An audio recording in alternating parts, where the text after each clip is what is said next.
Esse império poderia ter mudado o rumo da humanidade, mas quase ninguém fala sobre ele. Roma.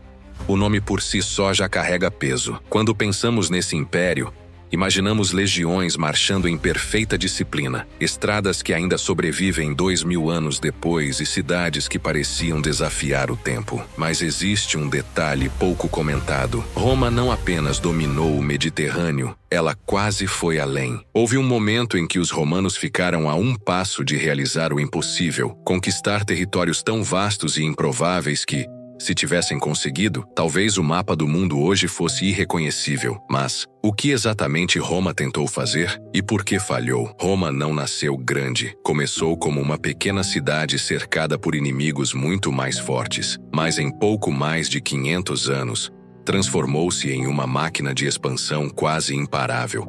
A lógica romana era simples. Cada território conquistado significava mais recursos, mais soldados, mais glória. O Mediterrâneo virou um lago romano depois da vitória sobre Cartago. E dali em diante parecia não haver limites. Mas Roma não parava em fronteiras óbvias. Ela sempre olhava além. O deserto do Saara, um obstáculo. As montanhas dos Balcãs, apenas mais um desafio. Os rios turbulentos da Germânia, um convite ao confronto. E foi justamente nessa sede de expansão que Roma começou a ensaiar o impossível, avançar para lugares onde nenhum império mediterrâneo havia chegado antes. Um dos maiores exemplos disso aconteceu em 53 a.C., quando o general Crasso tentou conquistar a Pártia, o Império Persa que controlava vastas áreas do Oriente. A ideia era ambiciosa. Se Roma dominasse a Pártia, poderia abrir caminho para a Índia, e, quem sabe, até para a China. Mas a campanha terminou em desastre, na Batalha de Carras, onde as legiões romanas foram massacradas por arqueiros a cavalo. Esse foi um dos primeiros sinais de que talvez o mundo tivesse limites que nem Roma poderia ultrapassar. Ainda assim, a derrota não matou a ambição. Séculos depois, outros generais voltariam a sonhar com o impossível. Se você olhar para um mapa, vai perceber. Roma já era imensa. No auge, controlava mais de 5 milhões de quilômetros quadrados.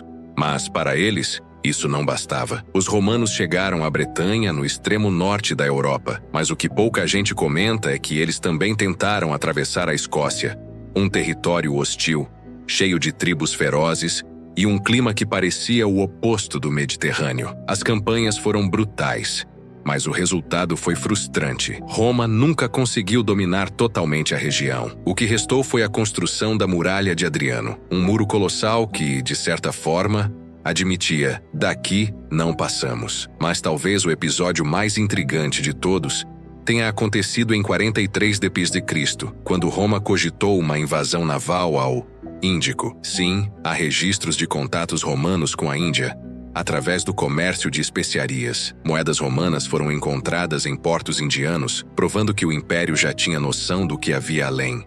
E a pergunta que fica é: e se Roma tivesse conseguido? Imagine estradas romanas ligando o Mediterrâneo à Índia, anfiteatros no meio do sul asiático, legiões marchando onde séculos depois o Império Britânico iria se estabelecer. A história teria sido outra. Roma também flertou com a África além do Saara. Existem vestígios de expedições que atravessaram o deserto, chegando até regiões próximas ao atual Chad. Imagine Roma dominando o coração da África, séculos antes da colonização europeia. Esses movimentos mostram algo claro. Roma nunca se contentou em ser apenas grande. Ela queria ser ilimitada. Mas se existe um ponto onde Roma realmente tentou o impossível, foi na Germânia. A região, localizada além do rio Reno, era habitada por tribos germânicas que se recusavam a se dobrar ao estilo romano. Diferente dos povos do Mediterrâneo, que já tinham estruturas urbanas e comerciais, os germânicos eram descentralizados, guerreiros nômades, especialistas em emboscadas nas densas florestas. Em 9 d.C., Roma sofreu um dos maiores desastres de sua história, a Batalha da Floresta de Teutoburgo. 3 legiões inteiras foram aniquiladas. Foi um choque tão grande que, a partir dali, os imperadores passaram a ver o Reno como um limite natural. Mas, e se tivesse sido diferente? Se Roma tivesse conquistado a Germânia, teria acesso mais fácil ao norte da Europa, poderia ter avançado até a Escandinávia e talvez pressionado ainda mais o leste. Isso significaria mais soldados, mais recursos e talvez até um choque mais direto com impérios como a Pártia e os reinos da Ásia. O detalhe curioso é que Roma tinha condições tecnológicas para isso: estradas, logística, armas avançadas para a época. Mas a natureza, o clima, as florestas, as tribos descentralizadas tornaram o impossível ainda mais impossível. E foi nesse ponto que o Império começou a perceber: não havia como expandir para sempre. Roma não conquistou a Índia, não dominou a Escócia, não atravessou o Saara até o coração da África, não controlou a Germânia, mas cada uma dessas tentativas deixou marcas.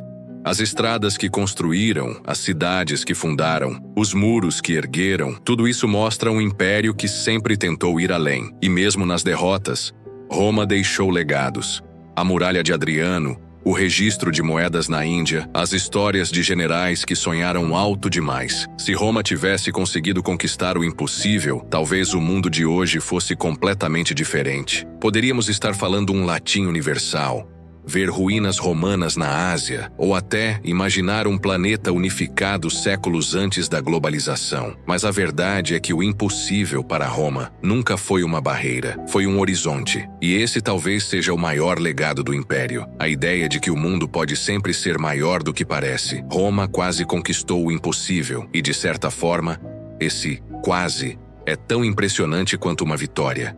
Porque o que ficou não foram apenas os territórios, mas a lembrança de que um império ousou sonhar mais alto do que qualquer outro em sua época. E tudo isso ficou gravado não apenas nas pedras, mas no próprio destino da humanidade.